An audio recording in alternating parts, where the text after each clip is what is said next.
Success in farming is all about precision and efficiency, ensuring every seed, every drop of water, every nutrient and treatment counts. Terraplex Ag is helping farmers all over Iowa and the Midwest do just that. With precision ag-grown technology and support from Terraplex, you'll boost your productivity and make timely and informed decisions, all while reducing your costs and increasing your profit. It's time to revolutionize your farming. Harvest the benefits with Terraplex Ag. Visit TerraplexAg.com.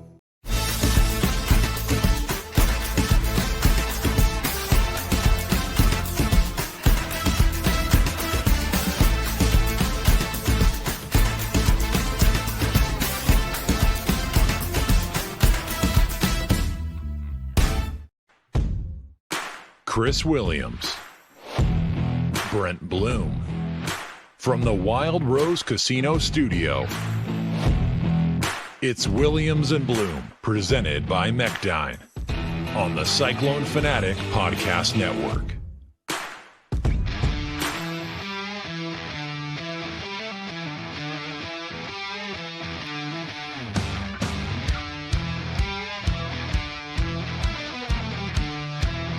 Bring in the horns. English. First pod of 2025. Very dramatic ending to the Peach Bowl. It's still so stupid that we're calling these playoff games bowl games. The greatest thing in history is that the Rose Bowl refuses to delay its kickoff because it had to have the freaking sunsetting to start the third quarter. They had to time it out just right. How mad would ESPN have been about that?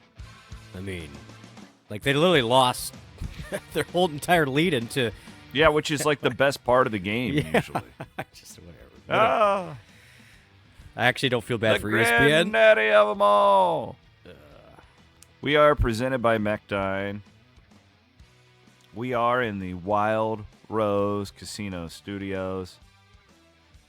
We are back from Florida. We appreciate you all not having a Sunday podcast. And, I mean, we had fun in Florida. We'll tell you about it a little bit. But, you know, potting wouldn't have been the worst thing at that hour on Sunday. I thought, what were we in the Beast Castle? At that point, we would have been recording. We were in the right? That's right. Where that guy like almost died. There was a medical emergency in the Beast Castle. As another dude got engaged. It was a wild, wild day at Walt Disney World. We had communist sympathizers, screaming children, downpours. We had all sorts of good stuff at Disney World with the Williams and Blum families. It was a great week in Florida. I was so excited to get back to Iowa in some normalcy. I am ready for my kids to be back in school on Friday. Yeah, well, everybody feels you there, brother. Anyways, let's get into it. So we have so much to get to. This is the problem with this show. It's that we haven't even talked about the Pop-Tarts Bowl game yet. The win against Colorado. Don't call it a comeback. Iowa State with a big win there. Jamie Pollard sends an email to fans today. We've got the Larry Eustace coming back to town. We've got Kansas losing to West Virginia in basketball. But we have to lead with the Arizona State screw job. Oh, my gosh. That just happened in Atlanta. Again, we're starting this at about 4:45 Central. That game got over about 30 minutes ago. We had women win, too. Women win, too, today. We waited on that. We wanted to make sure. Thought they would win. They did. They take care of Kansas. So good to get the women in the win column in the Big 12. Yeah, played great. Played great. Good win today. Audie was phenomenal. There was a lot of good stuff from that one. A lot of good things. Yep. Thank our presenting sponsor, Mechdyne, again for sponsoring us here on the Cyclone Fanatic Podcast Network. And if you're jonesing for football, Inside Zone, that is coming out on Thursday morning. They recorded one today. I know that. But anyways, Arizona State loses to Texas. They were down by 16. They come back. They force overtime in dramatic fashion. And, well, I mean, maybe the game shouldn't have even gone to overtime is the argument most people are making today. A clear targeting on Texas. I don't know how you I don't know how you review that and don't call it targeting. I was trying to explain it to my wife, who she likes football, but she doesn't like. She just likes the event that is football, right? Like, yep. And she loves the Cyclones. She was into Arizona State because of Scattaboo. He's a transformational player. Like, people really like watching him play. She wanted to watch him. She's like, Chris, is that targeting? And I said, well, yeah. The problem with targeting is that it's so subjective. But like, that didn't feel subjective. Like, I've seen things that looked way less like targeting get called targeting before. And then you have the obvious is the fix-in conversation, which, like, I tweeted this, like, and I would get as a official. I'd love to know what you think. Like, I don't think the replay official got a phone call from ESPN like in the middle of that and said don't call it targeting. But I guess, like, I don't blame fans for smelling something fishy after how, you know, the Big 12 and all these other smaller leagues and schools have been treated throughout this whole process. I don't blame anybody for thinking that.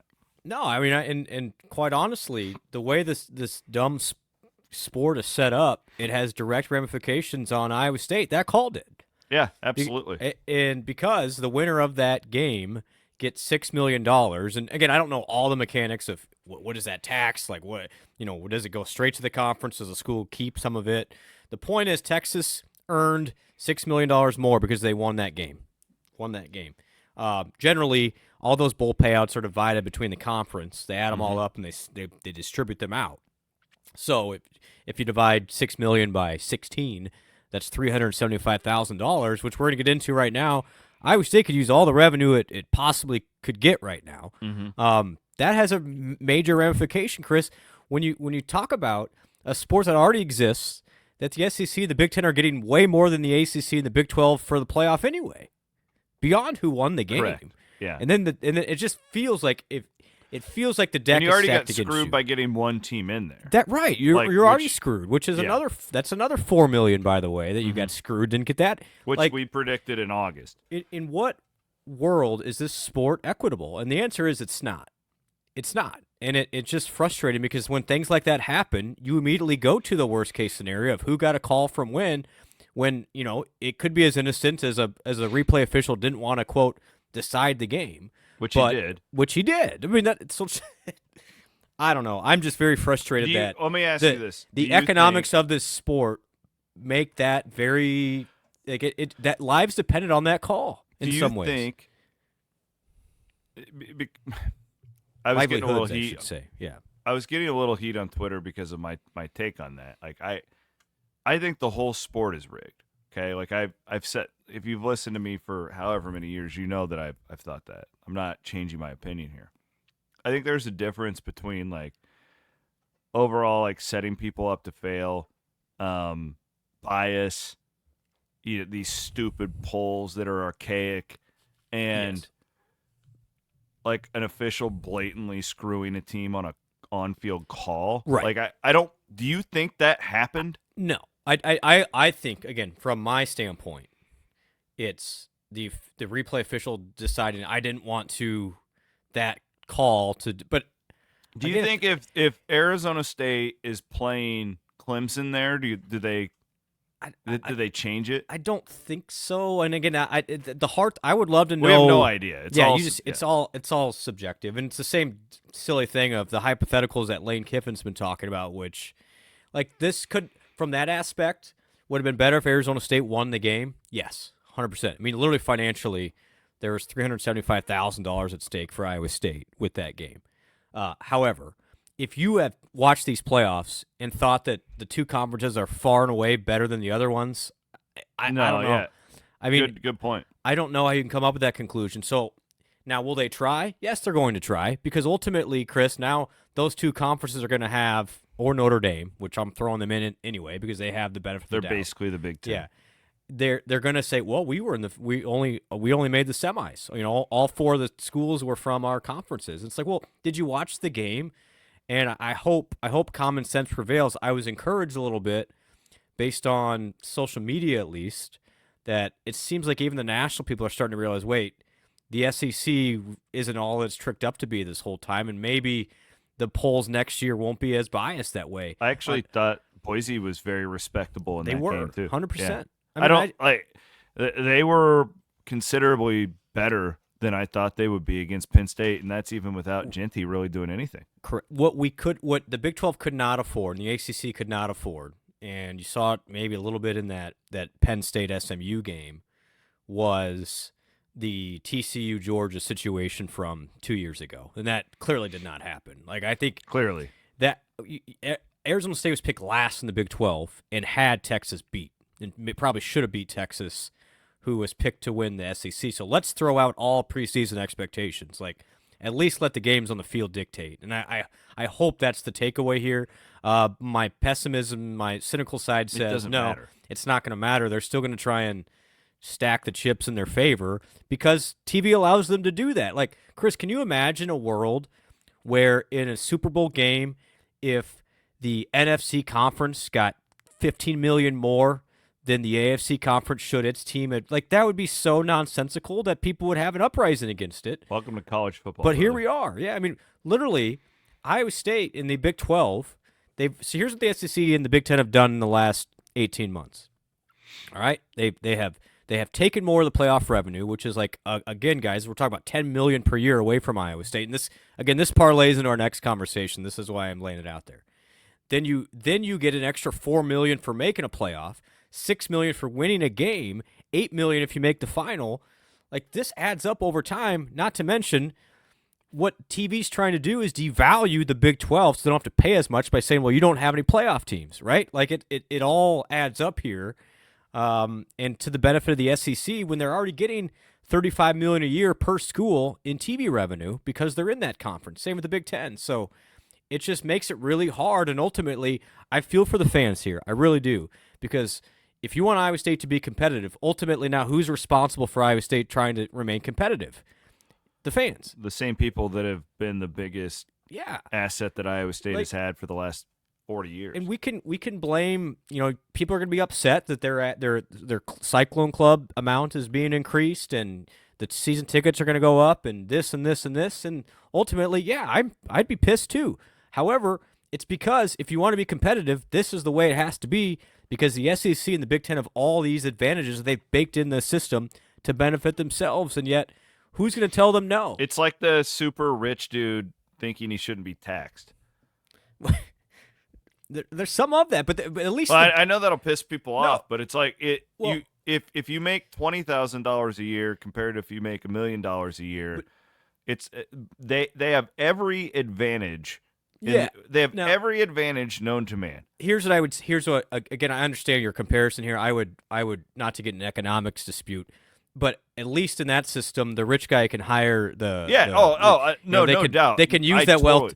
Where the SEC here just keeping it all, and they're keeping it all. They're trying to choke out the other two conferences. They're getting rich and then shutting down their business to anyone else. Yes, absolutely, exactly. Completely so agree with you. That's where I'm not going to. I guess my point is though, like a tax on somebody who makes $20,000 a year at 25% is not the same as a tax on somebody who makes $1 million. You got it, right? Like we're gonna get into this big economics debate on Williams and Blum tonight coming up. Well, it's all coming to a head right at this moment. I mean, and we knew it was coming. Like if you guys have been this whole Pollard thing drops the email on January 1. And it's just when you're at so many disadvantages. Like Iowa State got to a point where it's like if you want to stay competitive and you want to keep your coaches, I guess the my costs point have to go on up. the tax comment is when you what do they always say? There's like Malcolm Gladwell did some stuff on this. Like money doesn't matter after you make like a certain amount of money, after you have like a certain amount, but until then it really matters. Like that's a good point. Yep. Tell somebody living in poverty that $1,000 bonus isn't a big deal. Like to them, that's groceries for my family for however much. Well, you give a rich dude $1,000 and he's gonna go and buy some great. stocks with it, or whatever. To that point, what's $400,000 to Texas? Correct. That's where I was going with this. Like to me, like that, like what is 375 or 400K? I mean that's like 3 basketball players in the new era, right? Like good ones. potentially, depending on how you divvy up the right. NIL. Like it's a huge deal. And in this scenario, Iowa State is not the poor guy, but listen, we ain't driving around brand new vehicles like that. We're going to the used area at Carl Chevrolet, buying a nice, Silverado with about $75,000 miles on it. Like that is the spot Iowa State's in, and you have to recognize that. But my point is, like, Iowa State's problem is not I'm watching Ohio State right now. That it's not their problem. They have a very different set of problems. I would still, like, we compare it to Iowa because they're in our state. Yep. Iowa's in a spot where now they have a lot of advantages because of the inherent money that they get from the Big Ten Conference. Yes. That the Big 12 doesn't give them. But they got to compete with the Manchin guy, and that, so they have like a different set of problems than Iowa State does, and that's part of this equation as well. Here's the difference. Yeah, you're right, and now Iowa versus Iowa State, they're in a much better spot financially going forward because of that, but they have to compete with. They Michigan. Still got to win the game. The games on the field still matter. They still matter, yeah. Absolutely. Now, but you're right. They have literally $40 million in advantages to Iowa State just because of the conference that Iowa is in, and therefore, when you're trying to come up with $20 million, a little bit easier to do that when you have $40 million that the other school is not. But they still have that $50 million loan that they have to pay off from COVID. Nobody ever talks about that, but yeah, That doesn't get reported on very often. It doesn't. The mismanagement and then their lawsuits over the years too. There's Whatever, a lot. It's not about them, but everything we're about to talk about, we're kind of setting the tone to that. Yeah, let's just get into it because I think that's where this is where we're headed. This is where all of these decisions over the last 5 years have added up to. It's coming to a head right now in this situation, and unfortunately, it's on the backs of the fans. You should get your insurance in 2025 switch to Colin Newell. I bet it'll save you like $800. He saved me $1,000, Bloom $600. There you go, right in the middle. Maybe you could give like $200 of that to help pay off your Cyclone Club donation that just went up by 20%. I'm serious. Like most of our people, I'm like that. You give me $1,000 in savings, it's a really huge deal. Colin Newell, Farm Bureau Financial Services, former Cyclone, great guy, elite human. I trust him with my family, everything. Another person we need to thank is my buddy Jeff Kelderman. Kelderman checked in on me to make sure that we were having a good time at the happiest place on earth, Walt Disney World. We took our kids, Kelderman Manufacturing, love them, appreciate their support of the show. Maybe some people aren't on social media. We didn't have a Sunday pod because we, after the Pop-Tarts Bowl, took the wives and kids to Walt Disney World. We spent 17 hours inside of the Magic Kingdom on Sunday. Won't do it again. With my kids are 9 and 5, yours are 7 and 5. How old's 7 and 5? With 4, the 9-year-old was she's was great. Easy. She was the MVP. Yeah, she was super easy. Totally was cool with waiting around on the little kids. And honestly, all of our kids did great.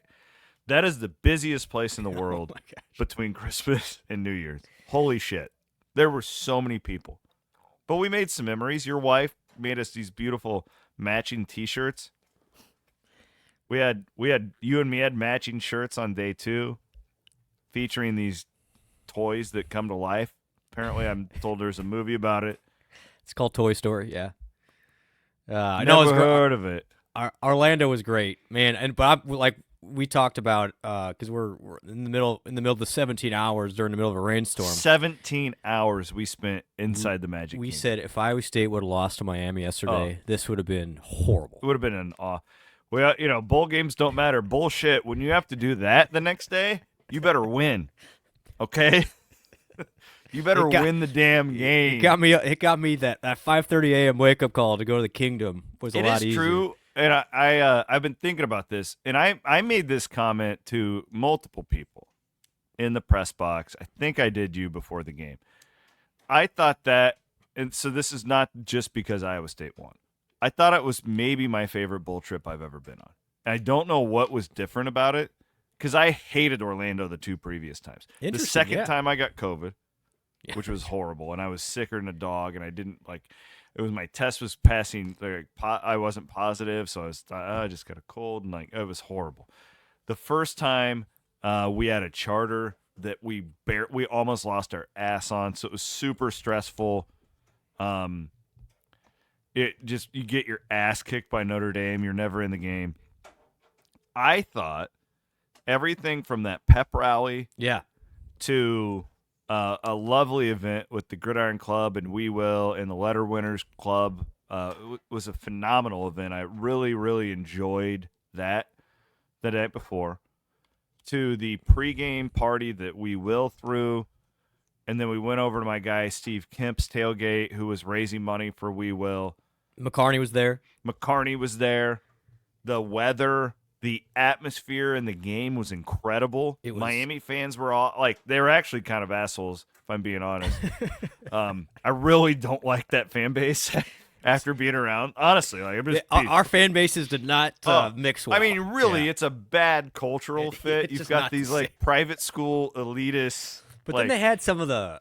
I think they're a lot of bandwagon people, I would say. Yeah, I think so too. I would guess half the people who were there are not like driving up from Miami. It's just the national. They're a national fan base. To be honest, it did not mix with our people.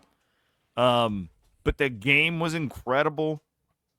The weather was really, really nice the whole time, where it hasn't been the 2 years prior. True. I thought that was the best bowl trip I've ever been on. As I say this, Ohio State just went up 24-0 on Oregon. I don't care who wins, but I'm just glad that the Rose Bowl is just getting a huge dump taken on it.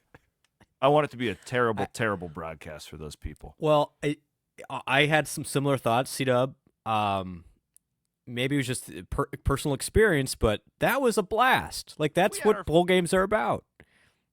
We had our families too, which was nice. Like the whole thing with like it was just fun to have. I don't know, like it. But I hope everybody had a great time in a way better Iowa State crowd than I thought would be there. I thought the numbers were phenomenal. I was shocked because I had heard through the grapevine, tickets were not great. Yeah, I think a lot of people waited until they went in to buy tickets. But it was. I mean, the crowd was really good, and then I honestly, in a lot of ways, that was a great bowl experience. And what it has been previous to when we kind of devalued it, now you still have a lot of issues with bowl games. But yeah, I mean, the Miami quarterback quit the game halfway through. Like, and Iowa State had three of its best players that didn't play. I get all these people just like, oh, tell me bowl games don't matter. Well, if they matter so much, why did those guys not play? Yeah. And I get it. Like, I've been misquoted on this. I have been misquoted. Winning and losing matters. The problem is we need to present the games differently, and you need to present it not as an exhibition. It's more than an exhibition. It's way more than that. Yeah. It's not. And if I ever have said that, I don't think it. We need to present it as, like, to me, I hated how Iowa State had those guys warm up. I just wish they would have just told us, like, we're not stupid, but whatever. I get it. You know my thoughts on these coaches. They're going to lie up until kickoff about who they have. It's just in their DNA. I don't fault anybody for it. It's just what it is. But, like, we just need to, like, this. That was, to me, is the Isaiah Alston game. Like, I got me excited about that. Yep. Alston. Yeah. Yep. Like, that's how we need to Eli view Green. these bowl games. Well, Eli Green. Like, I'm excited about these guys. Like, you had some dudes step up. Like, yeah, to me, that's how we got to view these things. Well, and I think, if we just take a big step back on, why do we do college athletics anyway? In some regard, yeah, it's fun to win. Like, that's great. I'd rather win than lose. Absolutely. But it's about, community, everybody on the same team, experiences, all that stuff. And bowl games are perfect for that. You literally got the heck out of Iowa when it was snowing to go to 75-degray weather and hang around with some. I mean, how many people did we run into at those events? So many. Friday and Saturday. It was so much fun. Like, that was fun. I mean, I had a blast. We do absolute blast. College athletics are entertainment. Yes, it's better to win than to lose, but man, that was the 4 days down there with Iowa State fans was great, and it helps to win and all that stuff. But that's ultimately why we use our discretionary dollars to support this thing anyway. Only one team wins a national championship, so yeah. So I think from a high level overview, I do think though, Chris, the opt-outs we are in the last year or Completely two agree. of that. I think last year, we're going to look back. Last year was the worst year. Yep. And I think that pendulum is going to swing. And there's so much more undecided in college athletics, and what does this whole settlement look like? What happens to NIL? What I do know is the contracts next year oftentimes will stipulate that if you're going to get paid NIL from the university, again, all this stuff still has to go through. There's some layers to this, and it's why Iowa State is now increasing Cyclone Club and ticket prices. It's all connected here. You will be required to potentially play in the bowl game. And they should be able to do that because we're paying your ass. Correct. And we need to be able to provide revenue to pay you. Correct. It's just like, I mean, we are each employees of somebody. And if we just don't do our job, then we shouldn't get paid. And frankly, I don't blame the people who are like, well, I'm giving to the collective. Why aren't those guys playing in the game? I don't blame you for feeling that way. I don't blame them for choosing to not play because that's how it's set up, and it really doesn't do them any good to play in it. There's a lot that's messed up here, but like we need to create revenue. And what's one of the ways we can create revenue? Well, this bowl revenue counts. Well, our players that we're paying better play in the game.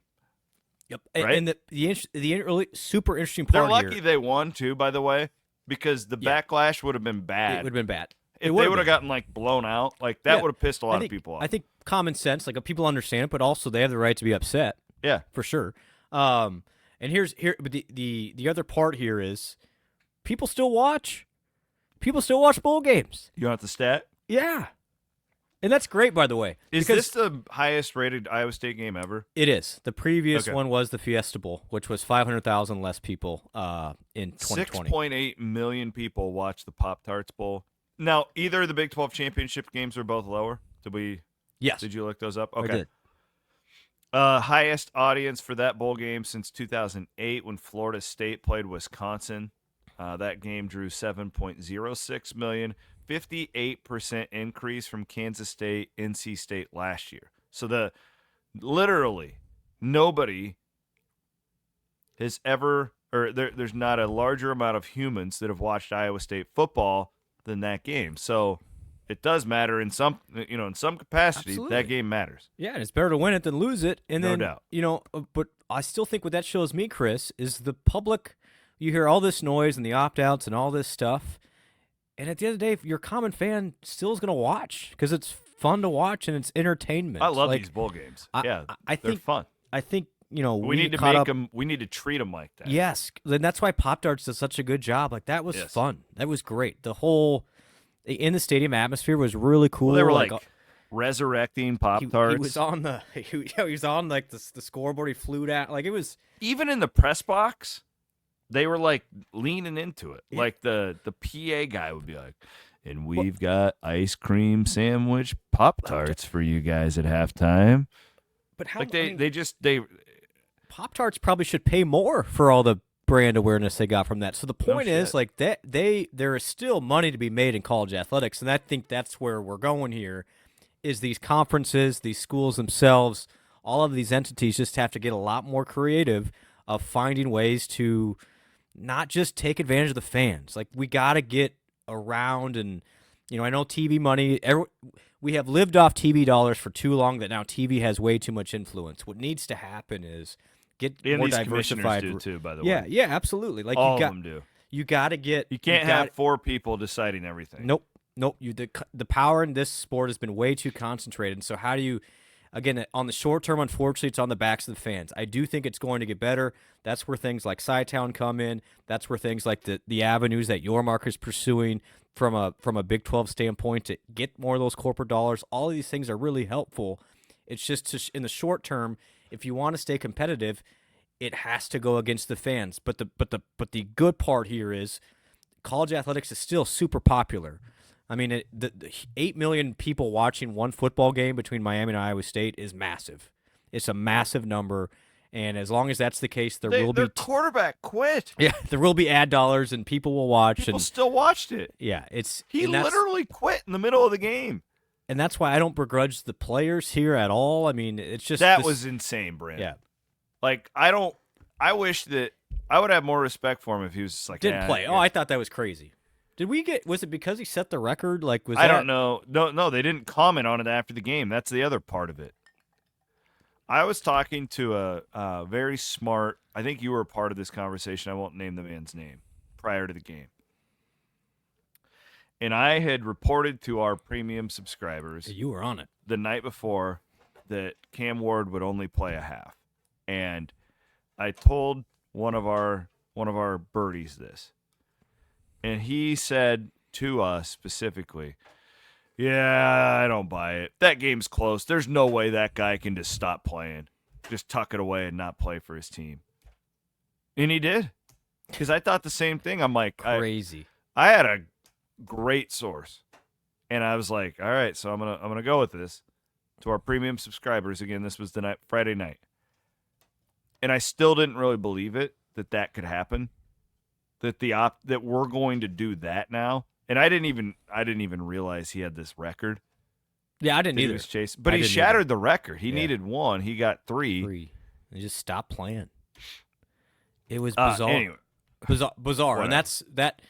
Again, I mean, people Iowa still State watch. was without 2 of its best players. So Yeah, I mean, don't I'm really not- want to hear it. And Iowa State has had like 4 healthy guys on defense all season. And the great thing is, come rankings time, and we should not put any stock in rankings, but I guess for now it still matters. Then nobody's going to realize, Cam Ward didn't play. They'll see Iowa State won 11 games and brings back a good portion of its roster next year.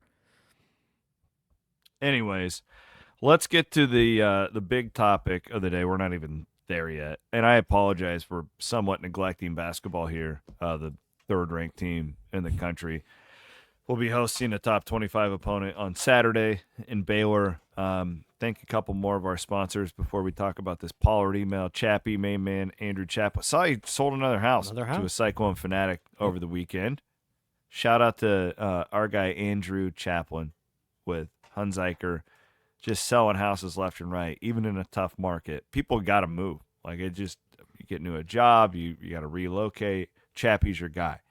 We also want to thank our friends at the Ivy College of Business at Iowa State. And you should think about getting that graduate degree. You've been thinking about it. You can do it online.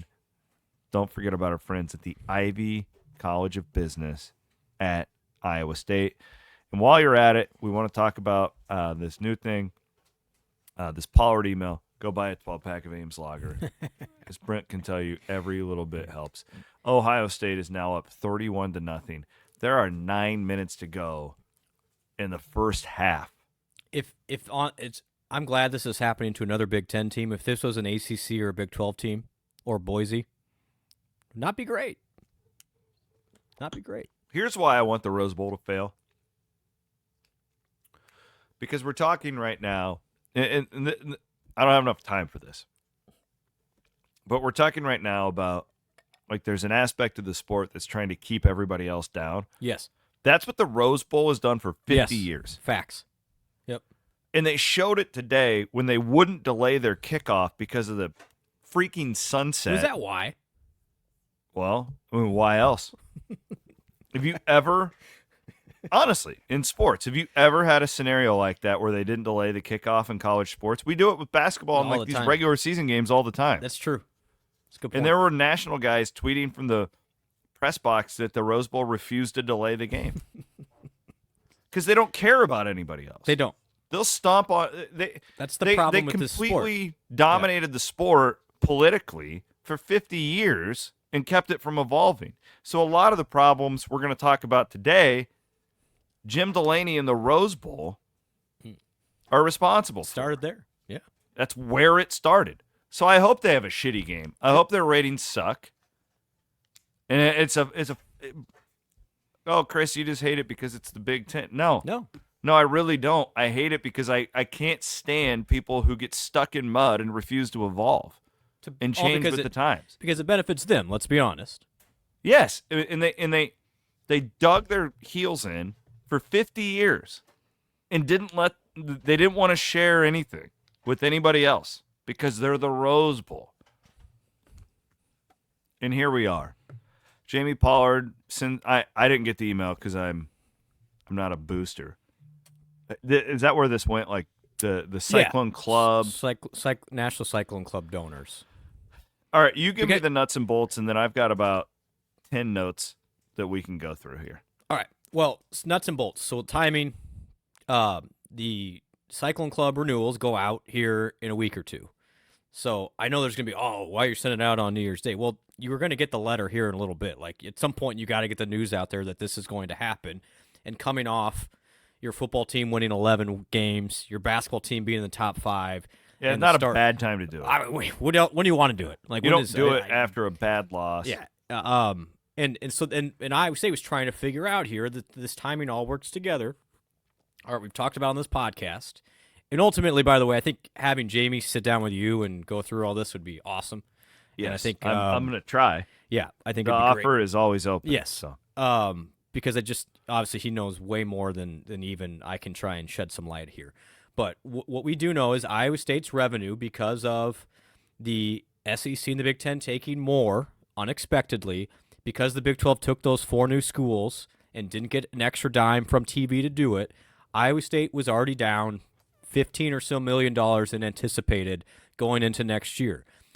Also, you throw in the NIL revenue sharing component, which is up to a $20.9 million budget item that Iowa State was not planning on having to do. Well, C-Dub, do the math in. You're $35 or $40 million different than what you anticipated up to 18 months ago.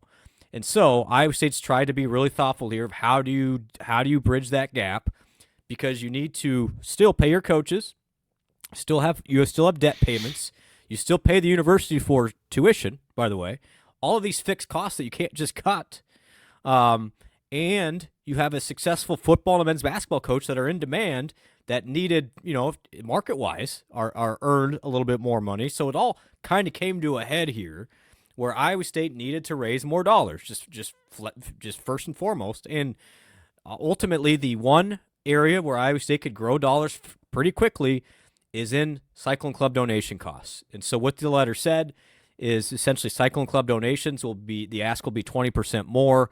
And then Iowa State had been covering as a university the sales tax from the state of Iowa. Maybe that's a bigger piece of this than people. I think like most casual fans. 7%. Yeah, 7% of everything sold. That's a lot. And maybe the state of Iowa, by the way, the Board of Regents could help out the in-state institutions a little bit here by, helping them out a little bit. There's got to be ways the fact that to bridge this. Northern Iowa $6 million, and I get it. I don't want them to die. Like I don't. I believe in lower level college athletics and but what is better promotion for these in-state institutions than high-level athletics? I think, what most schools are doing to get around here, C-Dub, and it's either you raise ticket prices, you raise donation levels, which is the route Iowa State's going, or the university loans you, in some places, up to $75 million. Now, if you're the state of Iowa, do you want your university loaning the athletic department $75 million? I don't know if that'd go over great.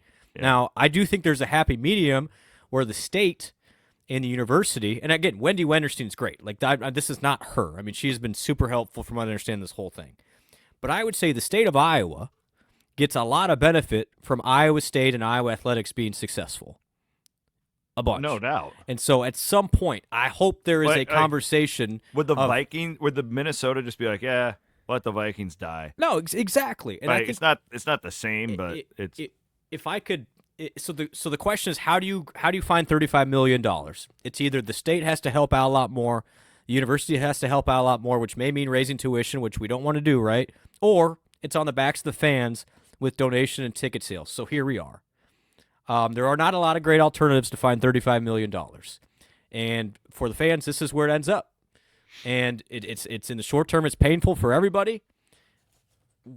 Nobody likes raising ticket prices, but otherwise, the two options here, C-Dub, you want to be competitive, like Iowa State has been over the last 3 years, or you die. Or do you want to be a glorified tailgate spot?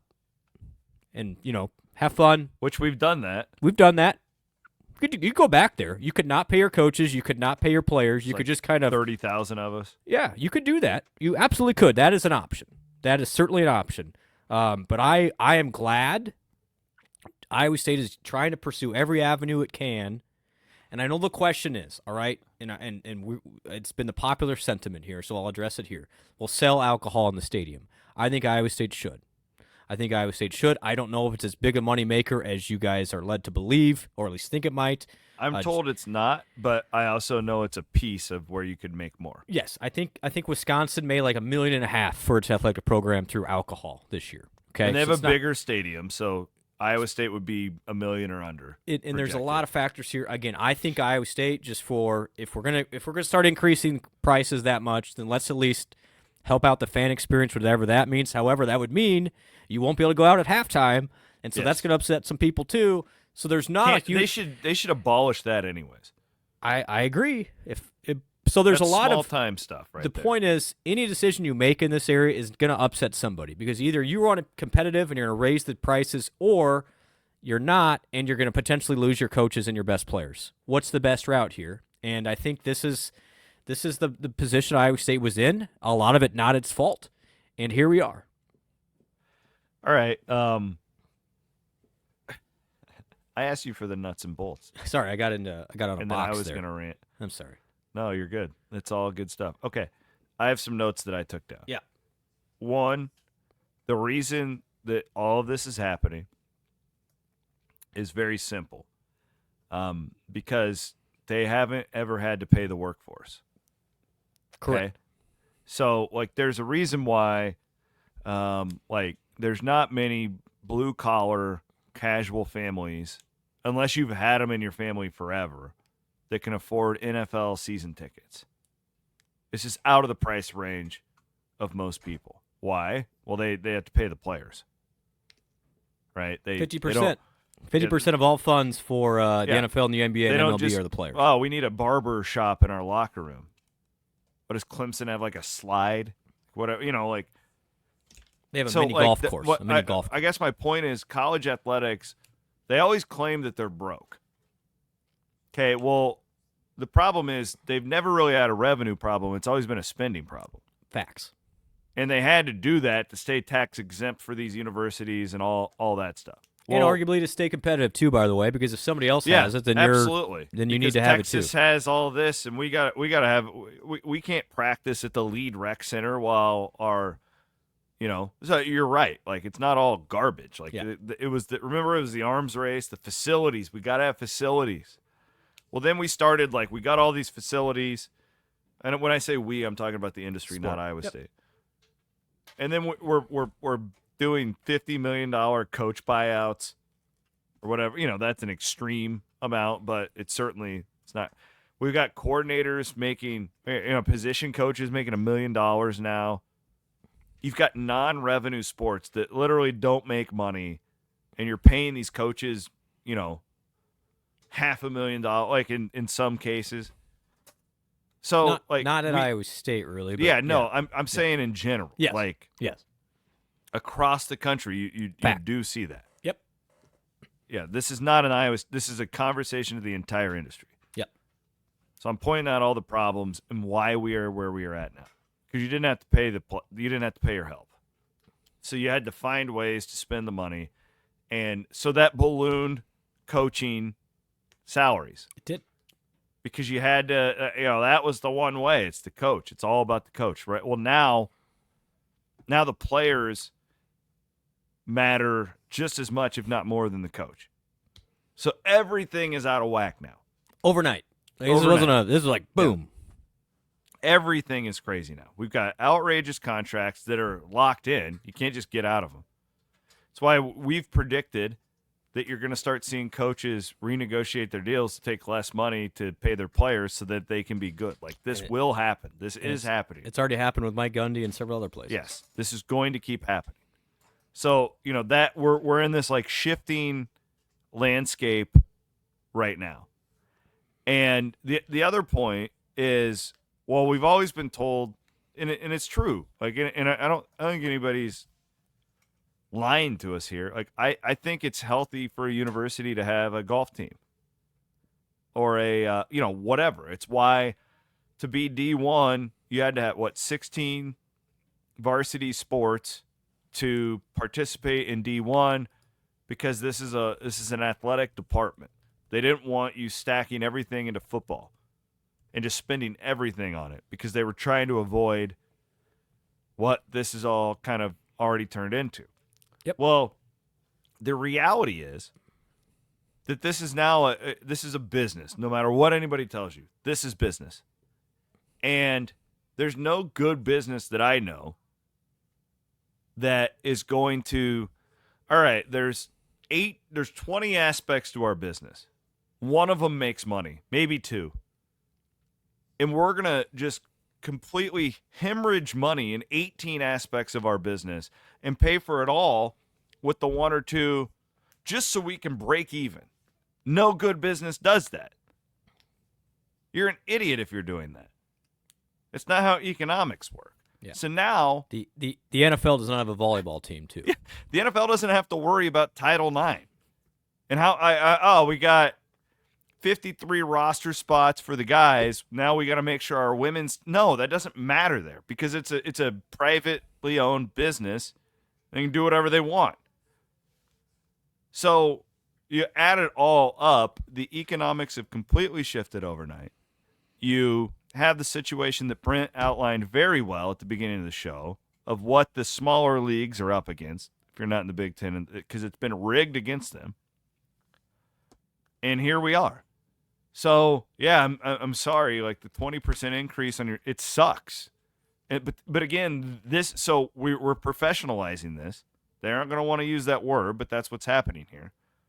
And again, this is why I had to drop my Vikings season tickets when they went to the big stadium because I couldn't afford it anymore. Yeah, and seat licenses and I can't afford that. And then I'm driving up there, and it's honestly 6 hours in a car, and like there's going to be schools that try seat licenses too. And there will be people, and I don't blame you, who drop your tickets here.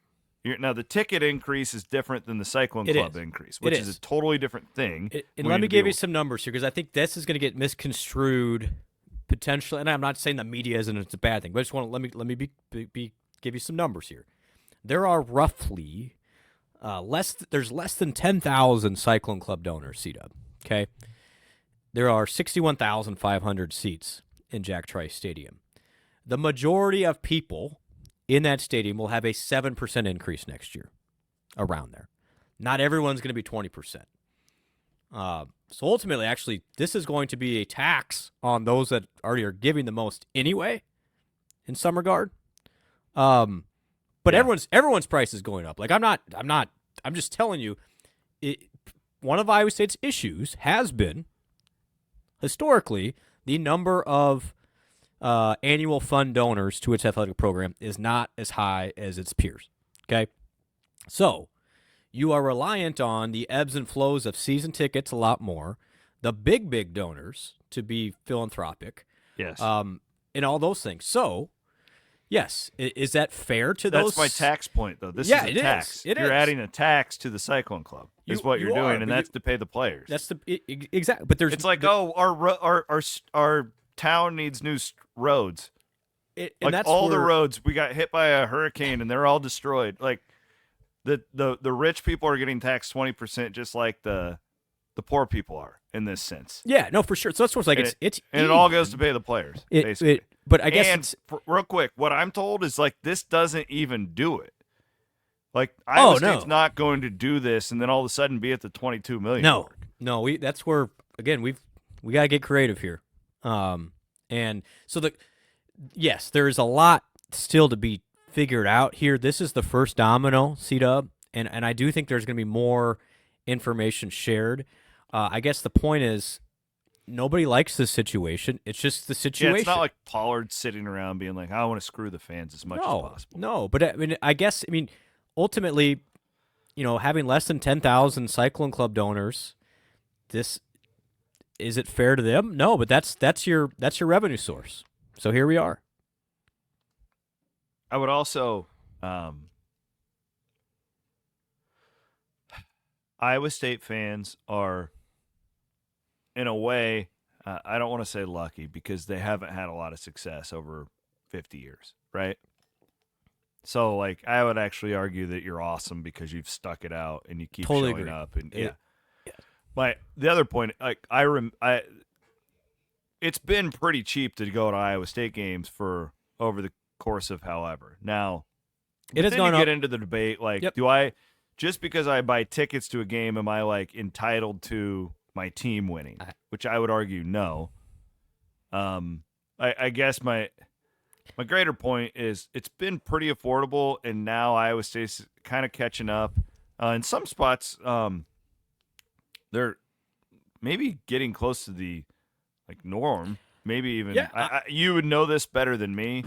I just remember, like, I remember that the 2005 team. I followed all around the country because Carper played for them, and Meyer and Bly, all my buddies were on that team, and I traveled to a lot of games, and I would always buy tickets from scalpers, and they would, like, laugh at me for what I thought, like, ticket prices were, just because that's just like letting you go out at halftime and take shots at your truck like that. Like, there's a lot of stuff that we've gotten to do at Iowa State for a long time that I feel like is just kind of catching up now. But I think you make a great point, man. It's like, I hate it for what it's going to do to that family, that young family with too. 3 kids. Like, they can't afford to keep doing this in certain instances. But I but I also know yeah. that guy is probably going to be bitching on Twitter if the team sucks. So what do you do? It's a hard situation, and so let me give you some numbers here to amplify your point. 2005, Iowa State's athletics budget was around $40 million. Okay, this past year's 115. Man, so huge increases. That ain't all inflation. No, I mean, by the way, Iowa State's fundraising has improved substantially. Like, kudos to the Cyclone Club, kudos to Jamie, kudos to all. This is a direct reflection. TV helped for sure, but Chris, guess what happened in the last 20 years? You could argue it's been the best 20-year stretch of Iowa State history. The correlation is 1-to-1. Like, you got to invest to have success, and so if you don't invest, you're going to end up not having success, and then you lose all that momentum. So you want to keep it up, and it's untenable, unfortunately, for a lot of folks because they can't afford it. The alternative is, like I said earlier, then you go back to the mid-'90s, right? Like, I don't want to do that either. So, no, it's just kind of, I think we got to give credit too of obviously has never had the most, and has been creative, and TJ and Matt are already taking under market value by a long shot. So I don't know. I mean, it's a really tough discussion, and this is the first of a couple dominoes that would probably fall. But I rest assured that I think Iowa State's plan going forward has to be to just find a lot of more creative revenue opportunities so it isn't just on the fans. And that's where, some have questioned what happens to We Will and all this stuff. To be determined, more info coming. I will say this, because then it's not just you. Yeah. Toady, I had a call right before we did this because I wanted to make sure my T's were crossed. Yeah. We Will is integral in the future of this in one way or another. So the point is, don't just, I got a tax on. I will say this too. I believe, you don't have to comment on this because I don't want to get you in trouble. Okay. Thank you. I personally believe that if you have contributed to We Will in the past 2 years, 3 years, that should go towards your donation to the Cyclone Club going forward. I believe you should be able to use that as a credit and that wasn't the university's fault. I'm not blaming them. Mm-hmm.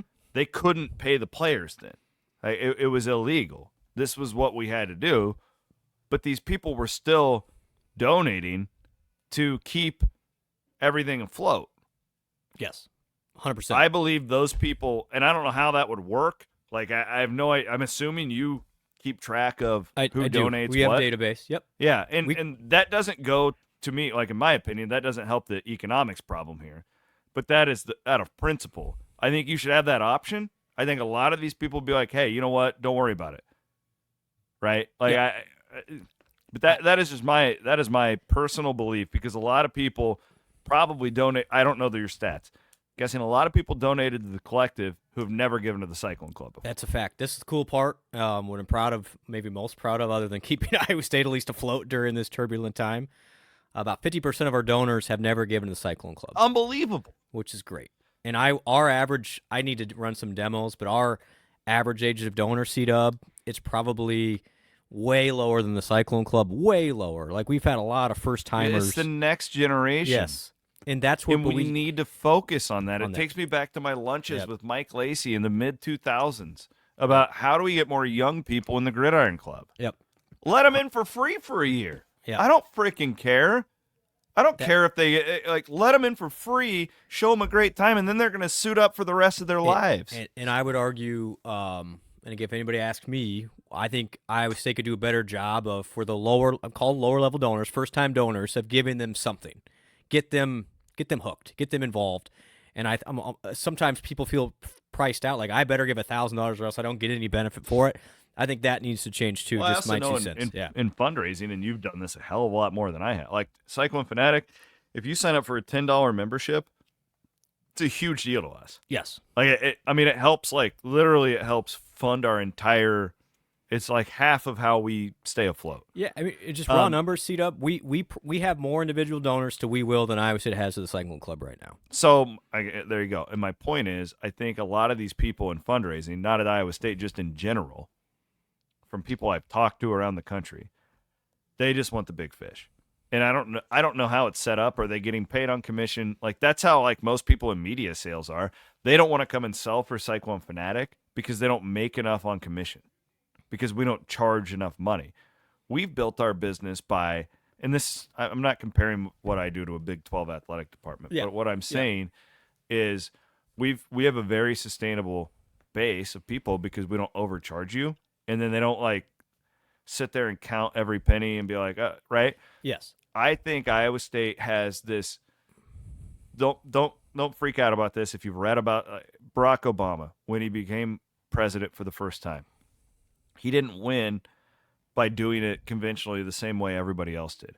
What he did was he used social media, and he got this portion of his base that hadn't come out, and he got them engaged in different types of ways. And I've always thought that with Iowa State. Like, I feel I'm not an expert on many things. I think I know this fan base really well after 20 years. Yep. There's an incredibly engaged younger, like 40 and younger, 45 and younger, with a lot of kids with not a lot of exposable income. Yep. We're not rich. We're not doctors. We're not lawyers. But we care so freaking much, but we can only do so much. Yep. And I agree with you. I think if you even put like, hey, here's a this is small potatoes to the athletic department. Give them a $10 a month, $120 a year donation, and we're going to throw a party in Hilton Coliseum where we're going to have the coaches speak. We're going to open up a dance floor, and you can bring your wives, and we're going to have a size house of trivia type of bash. Dahl Distributing is going to donate the beer. I should have said Westo. I'm sorry. Whatever. Dahl carries a Westo, partner. by the way. Yeah. You know what I mean? Yeah, I get it. I think there are, but in fundraising in general across the country, you're just swinging for those big guys, and these people who are smarter than me know that. Yeah, like it's time on return, right? Like you've done this for a living. What do you think about that? Because people roll their eyes at me when I tell them that. No, you're dead on. I mean, literally, that's how we've kind of built We Will to, I think, fairly successful operation is with, trying $10 at a time, baby, beer cans, pizzas, the whole thing. And the point is, it does add up. Now, is it easier to get $1 million donation? Or is it easier? No, but is it more return on your investment? Absolutely. But I think over time, this is why I'm encouraged about the future of Iowa State and why I think we're going to be okay.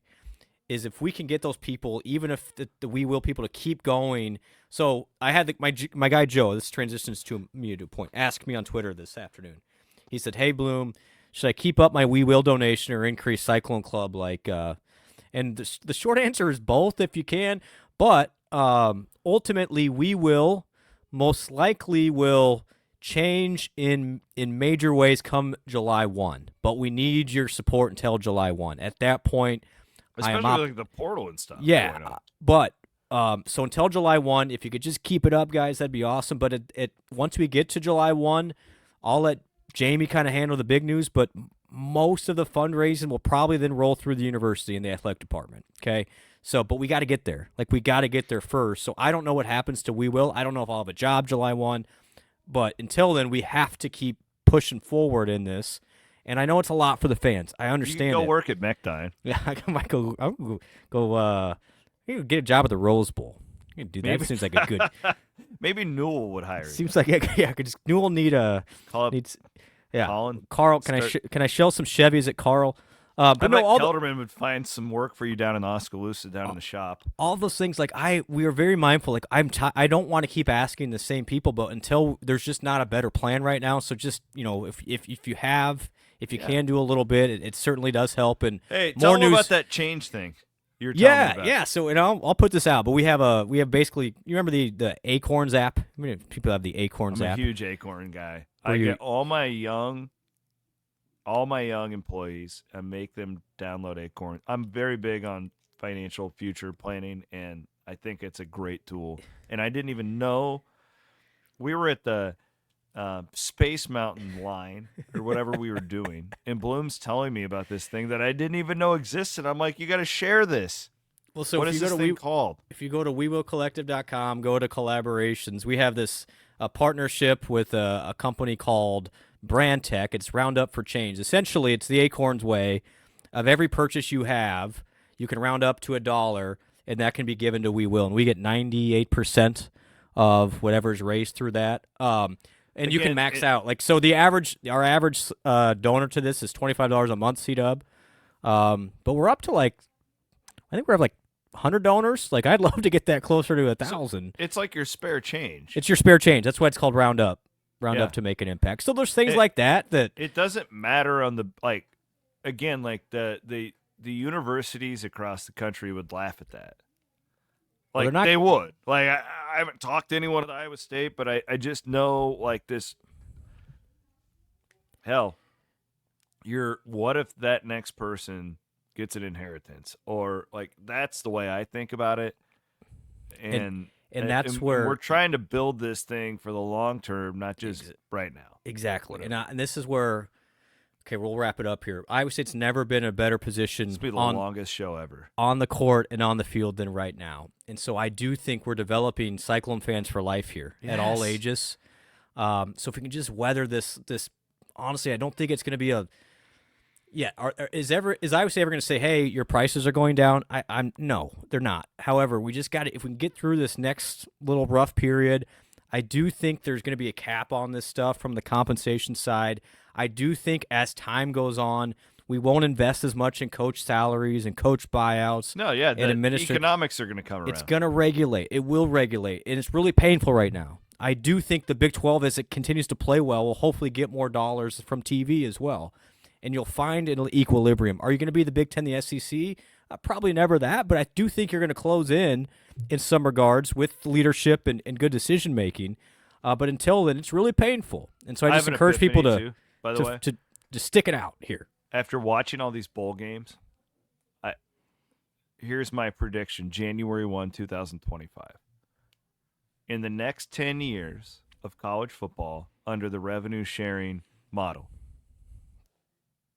the skill position players are going to be pretty even across the board. Okay. In terms of a Big 12 wide receiver versus, that guy's got more stars, whatever. Yep. But it's not going to be crazy.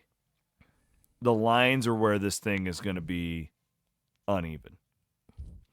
Well, that would be and it was never more true than watching the first half of that Texas-Arizona State game today. Levitt couldn't even breathe before. Now, granted, Scattaboo and the boys wore him down, and that was a culture thing, right? Texas started to quit there. I know they won the game, but I think that is where, because you're going to have really good backup quarterbacks at Georgia, not want to, or even Iowa State, J.J. Cole. I don't know where he's going to end up, but that was a 4-star dude who just didn't want to wait anymore. Yep. Could you And blame him? Blame him? No. Right. Those guys are going to end up at places where they can win. I think that where the difference will be the biggest is on the offensive and defensive line. It's super interesting. I think the optimistic part here is the biggest gap has been right now in spending. It's never been bigger. I don't know exactly what Texas has spent on its football roster. I'm going to guess it's over $50 million this year, okay? 50? 50. So I heard over the weekend from a pretty highly sourced birdie that Arizona State was at 11. Okay. Well, And I mean, I want to ask you to say our number, but it ain't 11. it would be 20% is the number we've been talking about, right? I'll just leave it at that. There you go. But no, I think but the good news is once this gets regulated, CW, we just get through this and there's caps in place. And, we've talked about fair market value and what exactly happens to true NIL. We'll figure that out. The other point I would make, not to go too political, but I think it matters. Yep. The overall landslide of the GOP in November probably regulates all this more. I would say that is, if you are an NCAA administrator, you are very encouraged with the November elections. Yes. Because I do think the chances of Congress stepping in are a lot higher than they would have been 3 months ago. But I guess what I'm saying, C-Dub, is the gap has never been wider. I only think it's narrowing, though, even financially. So if every school has $21 million, everyone's maxed out at $21 million, well, there's only so much more you can spend than per player, right? Because you still got to spread it around all across all these sports. So will they find other ways to go back under the table or some weird ways to pay? It's the SEC. Of course they will. But it's not going to be like this year where Texas has 25 times what Iowa State had. And that makes it impossible. Good conversation. I hope people stuck that out because I think that's some good stuff. Yeah, I could talk about this stuff. I know you, and then we're in it. We're in it every day. I'm just thankful. I mean, this is unfortunate that it's on the backs of the fans, but because we have this fan base, you all can do it. Like if we didn't think it was possible, we wouldn't keep asking. And arguably, it's never been a better time to be an Iowa State fan. And unfortunately, that investment's not going to go away. And you just got to keep biding time and hope that the adults in the room, aka the SEC and the Big Ten, make it a little bit more fair for the rest of us here. Our friend.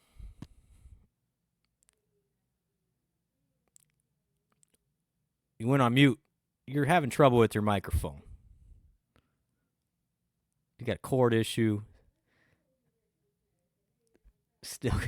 There you go. There I should we be go. back now. There we go. I got a freaking cord issue. I just can't touch it. I'm waiting for. Amazon's been a little slower. They've been striking and stuff. Yeah, Gravitate Co-working.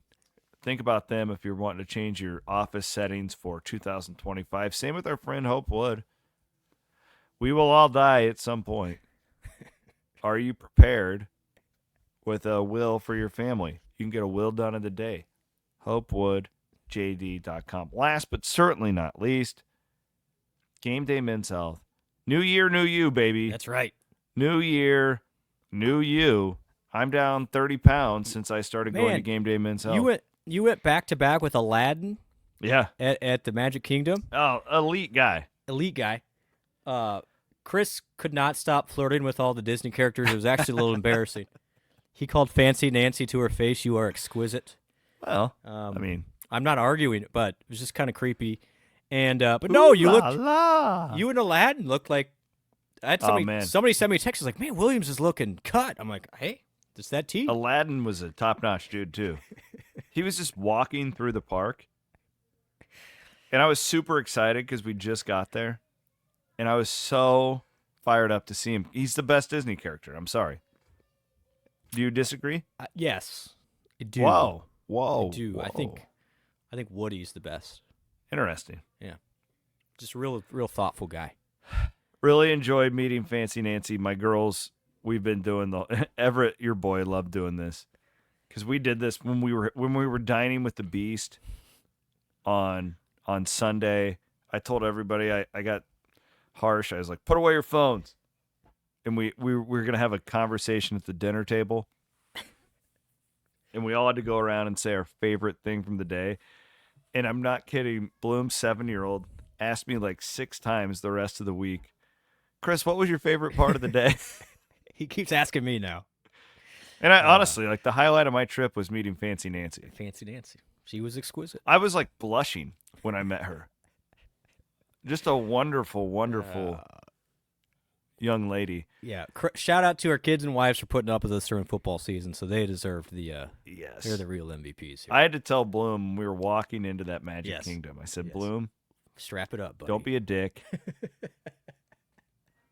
Just smile. I needed that pep talk. I really did at that point. It wasn't the celebratory Ames loggers the night Most before. people I've ever seen in my life.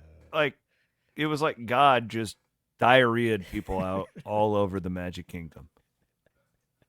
And then it's pouring down rain, and you can't buy beer there. No. It was like Jack Trice Stadium. Everybody's in a good mood, but they would be in a better mood if you could buy beer. But you couldn't go out at halftime either. Yeah. No going out at halftime. No halftime. Yeah. None of that at the Magic Kingdom. Oh. And then we went to, what was that place we went to the second day? Hollywood. That was fun. Yeah, they had beer. That was we really enjoyed that. We had a good time there. Watched Iowa lose. We did. We did do that. No, it's so. By the way, real quick, it's so great to see everybody down. Oh, Florida was awesome. It was just great. It was a good time and met some great folks. Shout out to our guy Shannon, who said hi. We talked to him for a while on Friday night. I met so many people. Yeah, it was awesome. It was great. I forgot her name. Gal who loved Eric Church came up to me, had a good conversation about. Shout out to you, man. That was fun. All right, so we're going to combine basketball and the Wiffles Hybrids Big 12 segment here. This is the Plant Your Independence, Plant Wiffles. Larry Stacey's coming back. They're doing that deal on Saturday. Oh, real quick, football. Kenny Dillingham gets an extension. That is a Big 12 note. He's a hell of a coach. Good get by Arizona State there. You got to do it, but again, those extensions are going to get harder. Like they're going to. I don't know what exactly his figures are. Think about the silly season. Like nobody's moving this year. Right.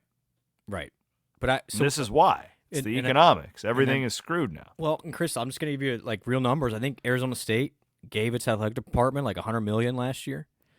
So, I'm good for them. The school's doing well. Right, enrollment's up for, but that's the that should be happening here. The universities are going to be on the hook for some of this stuff going forward. There's no better advertising for the engineering program than a good football team. As somebody who worked in the Iowa State Foundation, the best time to fundraise is when the school's athletic programs are doing great. And if the regents and the people in suits can't see that, then I can't help them. That's all I'll say about that for now. I will hit on that again when Bloom's not on here and he can't get in trouble. What about Kansas losing to West Virginia? No Tucker to. I was shocked. I didn't watch that game. Yeah, I saw. I didn't watch it. I was weird. We had just gotten home, and is West Virginia that good, or are there problems at Kansas? I don't think they're. I think it was one of those games where, just looking at the numbers, I don't think Kansas shot it great. Small's really good for West Virginia, and you're going to get a lot of that. I don't think, my opinion, Iowa State and Houston are just above Kansas right now. They are. Kansas. You gonna go down there on February 3rd? I don't. Oh, I would love to go. Big Monday. You can ride with me. Get a ticket. Right, let's I'm go. Covering it. Oh, I would love to go. I've never seen a men's game in Oh, Field dude, House. it's Big Monday. You should go. All right, I'm count on me. You can just ride with me. Okay, perfect. But I think Iowa State is just in Houston have more continuity right now. I think Kansas will get there. They just got some weird matchup or lineup situations going on. They're going to be fine in the long run. I just thought DeVries did a great job. Dad DeVries, Darren. Yeah, he's a good scheming coach. up. I thought they've been very impressive. They now have CW. They have wins over Gonzaga, Arizona, and Kansas. They're legit. They are legit. That trip to Morgantown is going to be tough for Iowa State, like it is every year. Baylor comes to Iowa State on Saturday. They beat Utah in their opener. That was in Waco, 81-56. So, I mean, for what it's worth, that's a Utah team comp. They played Iowa right down to the wire. They had a lead over Iowa going into like the Final Four, I want to say, in that game. I haven't seen enough. I feel like it is – I don't even know what day it is. I'm going to scout the hell out of Baylor in the next 3 days. Iowa State should go off as an 8 or a 9-point favorite in that one. Yeah, and then, if you look at Baylor, they have a top 5 pick in Edgecombe, and they played better. They've been getting better. Roach, the transfer from Duke, Jaden Nunn's still there, the former Iowa State commit. Then Omir from Miami transfer, who's a nice player. I do think from looking at Baylor, Iowa State's going to have an advantage in the paint.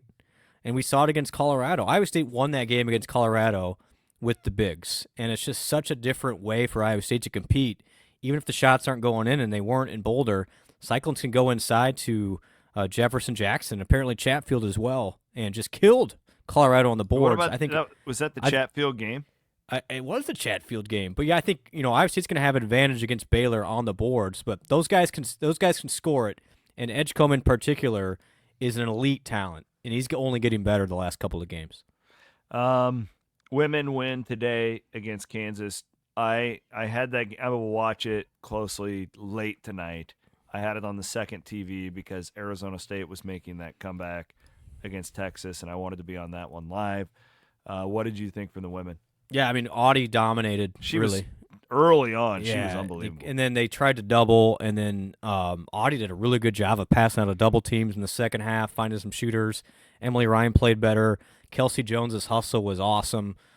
Just super, super good effort. Defensively, the Cyclones were good. I think that's the concern for me going forward is, and Kansas is a nice offensive team. Iowa State did a pretty good job of slowing them down and clearing the boards. And if you have Audie Crooks, you're going to be in every game in the Big 12. Should she's we that good. buy stock right now in the Iowa State women? I would. I mean, would. The stock is low is my point. I saw a post about why would you raise women's basketball tickets? They suck. And don't say that, by the way. Not you, people. Yeah, I guess my argument to that human would be, do they? Or they played really good teams. They've lost a really good teams, and they've clearly hit a little bit of a wall, but every team does. And the men will hit one at some point. The men, it's not going to be this straight arrow up. It never is. And I guess my argument on the Iowa State, the shooting will get better. Yeah, and it was better today. And it was better today. Like it's going to. We've seen them do it. I would buy stock in this team. Like I think that people are buried them for the disappointing losses. That the fact that they've been so lopsided. I'm not arguing that, but again, it's like, put it this way: it's like if Iowa State football would have played Georgia in week 1. It may not have looked good, but that doesn't dictate what you're going to be against your Big 12 competition. Just look at Iowa State a year ago, and look at Fenley over his history. Like, the guy gets better as the season goes on, and they still have a bunch of sophomores on that team and freshmen. Yeah, they're very young. Reagan Wilson's been playing a lot. She played great today. So yeah, she's going to be good, man. I really like her. I would definitely buy stock, and they got a big one against a really good Utah team Sunday afternoon in Hilton. So, is Utah good? Yes. Okay. Utah is quite good.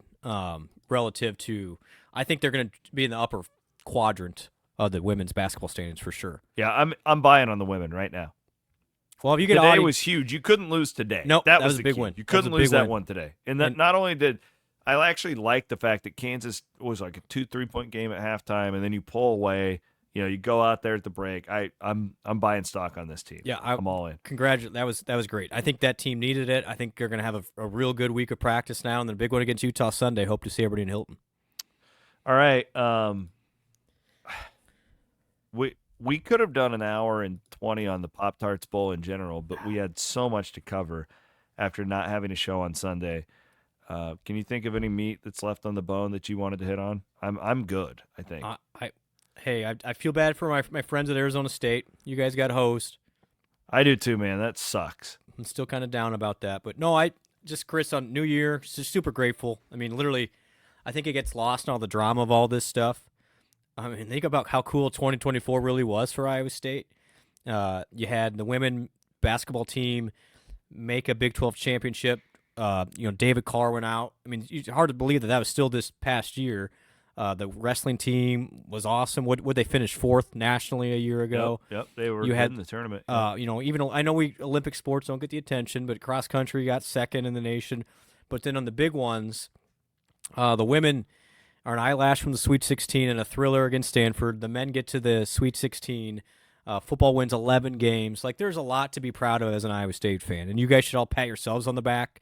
Yes, it's dramatic and you're getting asked all over the place, but also take a minute to celebrate and soak it in of what last year really was. And you guys, we got a top 5 men's basketball team. We got a football team that's going to be in the top 20 next year and still going to add pieces to the portal, by the way. And then we're buying stock in the women's basketball team, and the wrestling team's getting healthier. Yes, there's a lot of issues in college athletics, but I would argue there's never been a better time to be a Cyclone, and that's the part should be celebrated here. I would agree. And I last but not least for me, I was so blown away by the crowd in Orlando. Yeah, awesome. I thought Awesome, the crowd was going to suck, honestly. Which is crazy because one could make an argument. The Fiesta Bowl was the biggest, but there were so many asterisks around that deal because of COVID, and that was the most major bowl Iowa State's ever won. One could make an argument this was Iowa State's best bowl win. I think you can. When you look at how many people watched it, when you look at just the season as a whole, both teams are a win away from the playoff. And I will also say this, though. We do have a problem with the bowl games as far as media goes. Yeah. Like, it's getting tough, man. Like, you're I'm down glad there. I'm glad you were there, but there's got to be something. They got to find a happy medium. Yeah. We You guys had a didn't get thread whole lot on of stuff. Cyclone Fanatic Yeah. about why no local TV and stuff was there. There was one media availability for the whole game, and it was a 15-minute press conference with both coaches sitting next to each other talking about how great each other is. It's hard to send people down there for that. It's a topic for another day, but as we become more professionalized here and you need the Yes. fans to have a lot more involvement and investment, you got to give more access, guys. Like, you just got to.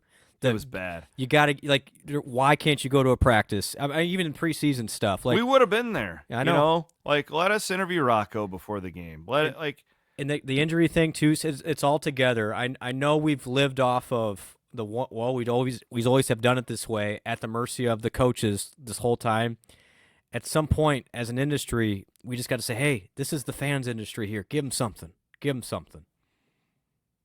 Well, guess what? The coaches don't have as much power anymore, and all this is changing. I did want to comment on that to defend my colleagues in the local media, because it's like they literally had a 15-minute press conference when half the questions were baked.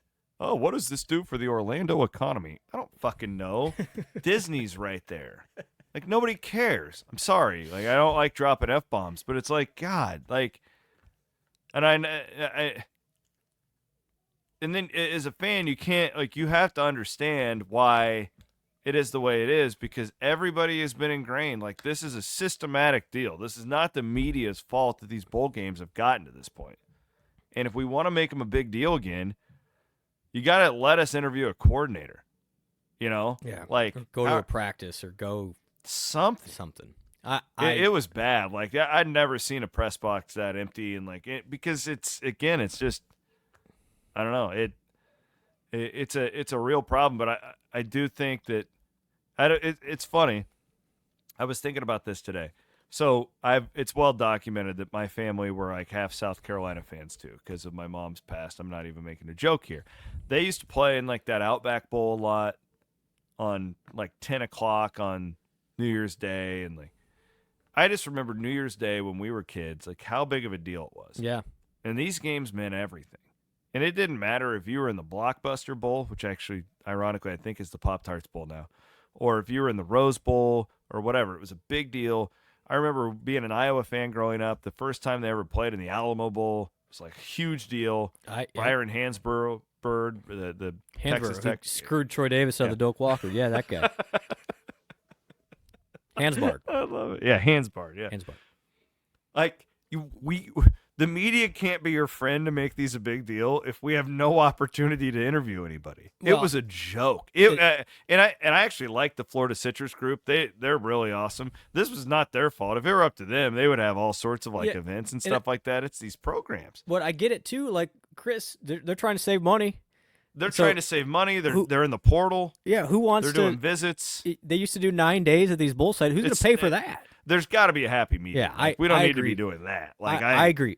Now, I think I really believe I just think the ego of college football needs to be put in check here, and you just gotta be a little more accessible to the It fans. should be put in check when you look at the first round Yeah. playoff games, and like these shit NFL games are outdrawing you. Yeah, there's gotta be something there of we're asking more and more of the fans. We gotta start giving them more at the end of the day. And I think it's as simple as that. That's a good way to end it. Hey, are you proud of me? I waited until a minute or an hour 20 to bring up my soapbox media thing. Well, do you know But probably we get bitched at. It's like, well, why aren't you giving us more cover? I can't. you're on mute, which I think people are. I can't talk to these Yeah. people. Yeah, what a deal. Evolve or die, baby. Evolve or die. All right, I love you, man. We have fun. Yeah. We've been Longest- through hell this is- together this with is- this Disney World after. There's a reason why this is the longest podcast ever. We both just want to wait from our kids for a little bit. Yep. I love my children. I had a really sorry, Ames Lager. I love you, but I had a really heavy alcohol content beer. I had one of those whatchamacallits, bourbon counties. Oh, I can't do those, man. They're like motor oil. I can't. The Fairway here in town had the 2024 vanilla variety, which you can't ever find those. Hey, I the found one. I picked it up. You know what the crazy thing, C-Dub? The next time we'll be watching an IOC football game, Dublin, It's in Ireland. I have thoughts on that too. Is that a good matchup to have Kansas State? Iowa State sucks in September. Now I'm like all in my head. Oh, no. We'll see you in Ireland. I'm just kidding. We'll also see y'all at Hilton Coliseum coming up on Saturday and Sunday. Larry's coming to town. The GOAT. Friend of the program, So is- Larry Eustace. And I believe most of the entire basketball team's going to be there. I think Awesome. Pfizer, Tinsley, Shirley, the whole crew. Everybody. Swear to God, I had the Williams family Christmas that Saturday, and 9 times out of 10, I would just skip the game now and let Connor and Rob handle it. There's no way I'm missing Larry being in the building. Larry! He's Brent Blum. I'm Chris Williams. Appreciate our sponsor, Mechdyne. We'll be back next Sunday.